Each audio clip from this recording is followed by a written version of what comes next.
নমস্কার সম্মানিত দর্শকবৃন্দ, আপনাদের যদি রেশন কার্ড থেকে থাকে আপনাদের জন্য খুবই গুরুত্বপূর্ণ হতে চলেছে এই ভিডিওটি। আপনারা প্রতি মাসে রেশন সামগ্রী রেশন দোকান থেকে নিয়ে থাকেন, এবার রেশনের বদলে ব্যাংক অ্যাকাউন্টে সরাসরি টাকা দেবে সরকার। সে বিষয়ে গুরুত্বপূর্ণ আপডেট এসেছে, বিস্তারিত জানাবো আজকের এই ভিডিওতে। তো অবশ্যই ভিডিওটি উপকার আসবে, শেষ পর্যন্ত দেখবেন। চ্যানেলে নতুন হলে চ্যানেলটিকে সাবস্ক্রাইব করতে ভুলবেন না, বন্ধুদেরকে ভিডিওটি শেয়ার করে দিবেন, আর ভিডিও ভালো লাগলে অবশ্যই কিন্তু একটি লাইক করে দিয়ে যাবেন। দেখুন, এই সংক্রান্ত আপডেটে বলা হচ্ছে রেশন কার্ডে জুড়তে পারে ব্যাংক অ্যাকাউন্ট। তো রেশন কার্ডের সঙ্গে আধার কার্ডের সংযুক্তিকরণ আগেই হয়েছে, এবার কেন্দ্রীয় সরকার রেশন কার্ডের সঙ্গে ব্যাংক অ্যাকাউন্টের সংযুক্তিকরণ করতে চাইছে। এজন্য রেশন বণ্টন সংক্রান্ত নির্দেশিকার প্রয়োজনীয় সংশোধনেরও প্রস্তাব দিচ্ছে কেন্দ্রীয় খাদ্য ও গণবণ্টন মন্ত্রক। সরকারি সূত্রের খবর, গত 28 ফেব্রুয়ারি কেন্দ্রীয় খাদ্য সচিবের সঙ্গে রাজ্যের খাদ্য সচিবের বৈঠকে কেন্দ্রীয় সরকার এই প্রস্তাবের কথা জানিয়েছে। তাতে রেশন বণ্টন নিয়ন্ত্রণ সংক্রান্ত 2015 সালের নির্দেশিকার সংশোধনের প্রস্তাবের কথা বলা হয়েছে। এই সংশোধন অনুযায়ী রেশন কার্ডের যখন বিলি করা হবে নতুন রেশন কার্ড, তো সেই সময় পরিবারের প্রধানের ইকেওয়াইসি ফর্ম পূরণ করা হবে। তখন রাজ্য সরকার রেশন কার্ডের সঙ্গে আধারের সংযুক্তিকরণের পাশাপাশি ব্যাংক অ্যাকাউন্টের তথ্য নিয়ে নেবে। কেন এই পদক্ষেপ? প্রশ্ন উঠছে, ভবিষ্যতে কি তবে রেশনের চাল গম বিলির বদলে তার মূল্য ধরে দেওয়ার নীতিতে নগদ ভর্তুকির পথে হাঁটার রাস্তা খোলা রাখতে চাইছে কেন্দ্রীয় খাদ্য মন্ত্রক? এটা নিয়ে কিন্তু প্রশ্ন উঠছে। জাতীয় খাদ্য সুরক্ষা আইনে এখন প্রায় 81.35 কোটি মানুষকে প্রতি মাসে মাথাপিছু 5 কেজি চাল বা গম দেয়া হয়। মোদী সরকারের এই যে প্রধানমন্ত্রী গরিব কল্যাণ অন্ন যোজনাটি রয়েছে, এটি সম্পূর্ণ বিনামূল্যে এই যোজনার মাধ্যমে চাল গম দেওয়া হয়ে থাকে। তবে কোভিডের সময় চালু হওয়া এই প্রকল্প যে অতিরিক্ত 5 কেজি খাদ্যশস্য দেয়া হতো, তা 2022 ডিসেম্বরেই বন্ধ হয়ে গিয়েছে।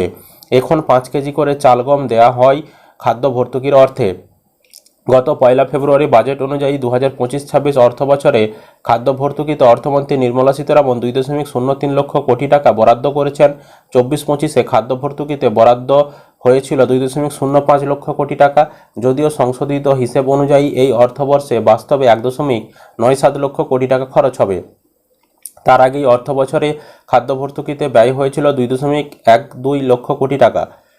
এবার রেশন কার্ডের সঙ্গে ব্যাংক অ্যাকাউন্ট জুড়ে দিয়ে নগদ ভর্তুকি দিয়ে কি খাদ্য ভর্তুকি আরও কমানোর রাস্তা খোঁজা হবে? কেন্দ্রীয় খাদ্য ও গণবণ্টন মন্ত্রক সূত্রের দাবি, এখনই এমন পরিকল্পনা নেই। কিন্তু কেন্দ্রীয় সরকারের রেশন ডিলারদের চিন্তা বেড়ে গেছে এই মন্তব্যের জেরে।